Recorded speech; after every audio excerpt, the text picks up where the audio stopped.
Hello everyone, आज है 15 फरवरी और आज इस वीडियो में हम बात करेंगे संवर्धना मदरसन इंटरनेशनल लिमिटेड के बारे में। जो पहले मदरसन सुमी हुआ करती थी, 80 रुपए के आसपास शेयर ट्रेड कर रहा है और एटलीस्ट इस लेवल पर पिछले कुछ दिनों से ये अटका हुआ है। ना नीचे जा रहा है ना ऊपर जा रहा है। उसके बारे में हम बातचीत भी करेंगे इस वीडियो में, लेकिन उससे पहले अगर आपने अभी तक चैनल को सब्सक्राइब नहीं किया है तो प्लीज अभी इसे सब्सक्राइब कर लीजिए, क्योंकि आगे भी बहुत सारे वीडियोस हैं जो आपको काफी ज्यादा हेल्प करेंगे। तो 80 रुपए का शेयर है संवर्धना मदरसन इंटरनेशनल लिमिटेड के बारे में। देखिए, ऑटो पार्ट्स एंड इक्विपमेंट बनाने वाली कंपनी है ये, और ये वो कंपनी है जिसने कई सालों से बोनस के थ्रू पैसा कई गुना करके दिया है। शेयर प्राइस में आपको भले ही कोई इतनी बड़ी तेजी देखने को ना मिले, लेकिन बोनस के थ्रू पैसा बहुत सारा बना है यहां पर। अगर देखें तो 4% का ग्रोथ है पिछले एक महीने में, टूटकर 70 तक गया था, बाउंस बैक आया, 80 पे पहुंचा और अभी यहीं पर है। नतीजे भी इनके आए, लेकिन उसके बावजूद भी कोई इतनी बड़ी चेंजेस देखने को नहीं मिला। बात करें पिछले एक साल की, तो पिछले एक साल के अंदर मदरसन सुमी की अगर हम बात करें, मदरसन इंटरनेशनल की अगर हम बात करें, तो गिरावट ज्यादा है, 29% की गिरावट है। इस बीच टूटकर 60 रुपए तक भी गया था, लेकिन बाउंस बैक दिखा दिया। देखिए, गिरावट की जो सबसे बड़ी वजह थी वो ये थी कि यूरोपियन कंट्रीज में दिक्कत थी, अमेरिका में स्लो डाउन है, क्योंकि इनके जो बड़े बड़े क्लाइंट्स हैं जहां से इनका सबसे ज्यादा रेवेन्यू निकल कर आता है, उन्हीं के बिक्री पर असर पड़ा है। और उनका सबसे बड़ा जो बाजार है वो यूरोपियन कंट्रीज है और यूएसए है। यहां पर अगर मदरसन सुमी की मैं बात करूं तो इनके 3 ग्लोबल कस्टमर्स है। पहला मर्सिडीज बेंज इनका सबसे बड़ा कस्टमर्स है, और तकरीबन इनका 11% जितना रेवेन्यू सिर्फ मर्सिडीज बेंज से आता है।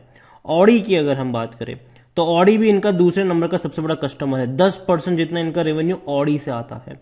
फॉक्स वैगन की अगर हम बात करें तो ये तीसरा इनका सबसे बड़ा कस्टमर है, तकरीबन 8% जितना रेवेन्यू इनका वहीं से आता है। इसके अलावा hyundai भी है, पोर्श भी है, रेनॉल्ट भी है, कई सारे इनके क्लाइंट्स हैं और कई बड़ी कंपनीज में के जो है वो अपने ऑटो पार्ट्स कंपनी जो है वो सप्लाई करती है। हाल फिलहाल में जो दिक्कतें पैदा हुई है बाहर के देशों में, तो कहीं ना कहीं इन कंपनियों के ऊपर असर पड़ा जरूर है, जिसका इम्पैक्ट यहां पर भी देखने को मिल रहा है। दूसरी बड़ी बात यहां पर यही हुई थी कि इसने बोनस भी दिया और कंपनी डीमर्ज भी हुई। मदरसन सुमी वायरिंग इंडिया जो है वो यहां से अलग हुआ, एक अलग एंटिटी के तौर पर लिस्ट हुआ, और जिनके पास मदरसन सुमी के शेयर्स थे उनको उसके भी शेयर्स मिले। तो जाहिर सी बात है बहुत कुछ हुआ यहाँ पर। और लार्ज कैप कंपनी जरूर है, 54,000 करोड़ से भी ज्यादा का इसका मार्केट कैप है। वॉल्यूम अगर देखें तो 55 लाख का है। बहुत कम क्वांटिटी में अभी शेयर ट्रेड हो रहे हैं, एक्चुअली में कम क्वांटिटी में ट्रेड हो रहे हैं। जबकि दिसंबर क्वार्टर के रिजल्ट्स अच्छे आए थे इनके, 20,000 करोड़ से भी ज्यादा का रेवेन्यू था, और ये बेहतर रेवेन्यू था इनका, अब तक का सबसे हाईएस्ट। और 450 करोड़ से भी ज्यादा का प्रॉफिट था, जो कि पहले 250 करोड़ का हुआ करता था क्वार्टरली। तो बहुत बड़ा जंप आया है प्रॉफिट में, अच्छा जंप आया है रेवेन्यू में, और ये और बढ़ेगा आने वाले दौर में। क्यों? क्योंकि देखो, कंपनी का क्या था कि अब तक जो मेन फोकस था, जो मेन रेवेन्यू इनका निकल कर आ रहा था, वो सिर्फ और सिर्फ इनका निकल कर आ रहा था कहां से? ऑटोमोबाइल बिजनेस से। लेकिन कंपनी जो है वो अभी अपने नॉन ऑटोमोबाइल बिजनेस पर भी बहुत तेजी से फोकस कर रही है, और यही वजह है कि कंपनी आने वाले दौर में और अच्छा कर सकती है। कंपनी एरोस्पेस में काफी बड़ी बेट ले रही है, कंपनी लॉजिस्टिक में काफी बड़ी बेट ले रही है, और कंपनी का टारगेट है, विजन है 2025 का, कि इनका 25% जितना जो रेवेन्यू है वो सिर्फ और सिर्फ इनके नॉन ऑटोमोबाइल बिजनेस से है। और डेफिनेटली जिस रफ्तार से कंपनी आगे बढ़ रही है वो होगा अभी आने वाले दौर में। मदरसन की बात करें तो भैया यहाँ पर एमकी ग्लोबल की कमेंट्री है, खरीदारी करने की सलाह 97 रुपीज का टारगेट है। इतना ही नहीं, मोतीलाल ओसवाल की भी खरीदारी की सलाह 100 रुपए का टारगेट है, बहुत अच्छी बात है ये। According to Moneycontrol user 14% लोग कह रहे हैं कि बेचो भाग जाओ, 86% लोग कह रहे हैं खरीदारी करो। कंपनी में अगर हम देखेंगे तो कंपनी के रेवेन्यू ऑलमोस्ट स्टेटिक है, लेकिन अभी ये बढ़ेंगे क्योंकि क्वार्टरली 20,000 करोड़ का ये रेवेन्यू कर रहे हैं, तो 80,000 करोड़ डेफिनेटली देखने को मिलेंगे, 75 से 80,000 करोड़ इनके फाइनेंशियल ईयर 2023 में, जो अब तक का सबसे हाईएस्ट रेवेन्यू होगा। जहां तक बात करें प्रॉफिट फ्रंट पर, तो अब तक गिरते हुए नजर आए, लेकिन अब वो बढ़ेंगे। 250 करोड़ अब तक आ रहे थे, अभी सीधा 450 करोड़ पे पहुंच चुके, मतलब और ज्यादा बड़े प्रॉफिट इनके देखने को मिलेंगे। चीजें टर्न अराउंड हो रही है, अच्छी बात है यहाँ पर। इतना ही नहीं, संवर्धना मदरसन की अगर हम बात करने जाए तो कंपनी का जो पी रेशो वो 62 का है, सेक्टर बी 128 का है, 74% एनालिस्ट कहते हैं खरीदारी करो। लेकिन मेरी रिकमेंडेशन ये है कि यहाँ पर जल्दबाजी नहीं करनी चाहिए, क्योंकि ये वो कंपनी है जहां पर जब तेजी आती है तो एक झटके में आ जाती है, बाद में लंबे समय तक उसी रेंज के आसपास शेयर घूमता रहता है, ना आगे जाता है ना पीछे जाता है, और जब भी थोड़ी बहुत 10-12% की तेजी आती है, वापस थोड़ी बहुत प्रॉफिट बुकिंग देखने को मिलती है, वापस थोड़ा बहुत नीचे ये शेयर गिरता है।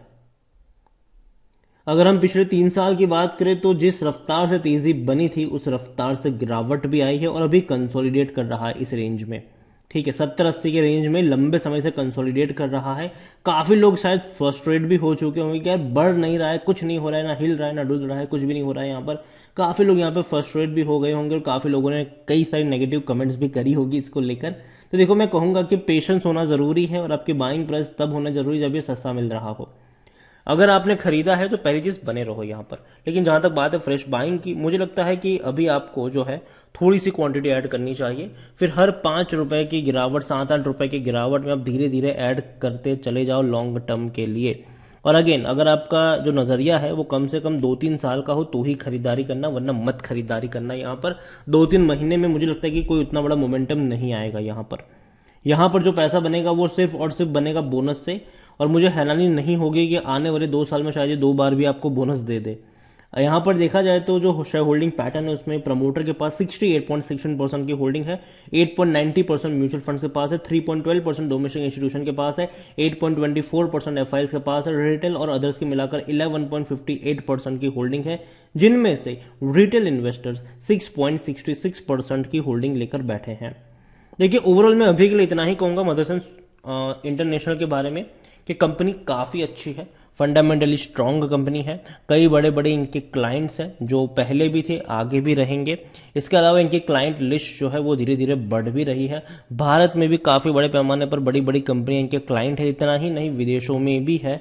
और कंपनी का जो मेन कारोबार है वो सिर्फ भारत में ही नहीं, बाहर की कंपनियों में भी बहुत सारा होता है यहाँ पर। तो यही कहूँगा, खरीदारी करिए तो बने रहो। ठीक है, डेफिनेटली इसका ग्रोथ देखने को मिलेगा, रेवेन्यू में भी ग्रोथ आएगा, प्रॉफिट में भी ग्रोथ आएगा। और जाहिर सी बात है, जो इनका फोकस भी है कि नॉन ऑटोमोबाइल बिजनेस से भी एक बहुत बड़ा रेवेन्यू इनको निकालना है, प्रॉफिट इनको निकालना है, जो कि बहुत अच्छी बात है। और कुछ छोटे मोटे एक्विजिशन इन्होंने किए भी हैं, बड़े ऑर्डर भी इनको मिले भी हैं। तो फ्यूचर अच्छा लग रहा है इनका। लेकिन साथ में ये भी ऐड करना चाहूंगा कि अभी ग्लोबल सिचुएशन जो है वो थोड़ी सी डामाडोर है और ऑटोमोबाइल के लिए थोड़ा सा माहौल खराब हो सकता है। रीजन सिंपल है कि रेट्स बढ़ रहे हैं, सिर्फ पूरे ग्लोबली रेट्स बढ़ रहे हैं। ठीक है, सिर्फ भारत की बात नहीं, ग्लोबली रेट्स बढ़ रहे हैं। और अगर रेट्स बढ़ते हैं तो इसका असर ऑटोमोबाइल सेक्टर पर पड़ता है। लोन्स अगर महंगी होती है तो शायद लोग खरीदने से पहले कुछ या फिर डिले करते हैं प्लान अपना। तो वो सारी चीजें भी होती है। अगर हम ईवी की तरफ शिफ्ट भी हो रहे हैं, ये भी एक अच्छी बात है। दूसरी, भारत में स्क्रैपिंग पॉलिसी आ रही है, तो जाहिर सी बात है गाड़ियों की बिक्री बढ़ेगी। लेकिन ये हम पिछले 2 साल से सुनते आ रहे हैं, लेकिन अभी भी कुछ हुआ नहीं इसको लेकर। तो अभी के लिए मदरसन सुमी खरीदारी करिए, बने रहिए। फ्रेश बाइंग की यहाँ जहां तक बात है, अगर आपको 75 रुपए के आसपास मिले, खरीदारी के मौके वहां पर बन सकते हैं। एक और कंपनी है, वो है आइशर मोटर्स। 3,316 रुपए का शेयर है और रॉयल एनफील्ड भैया इन्हीं का है।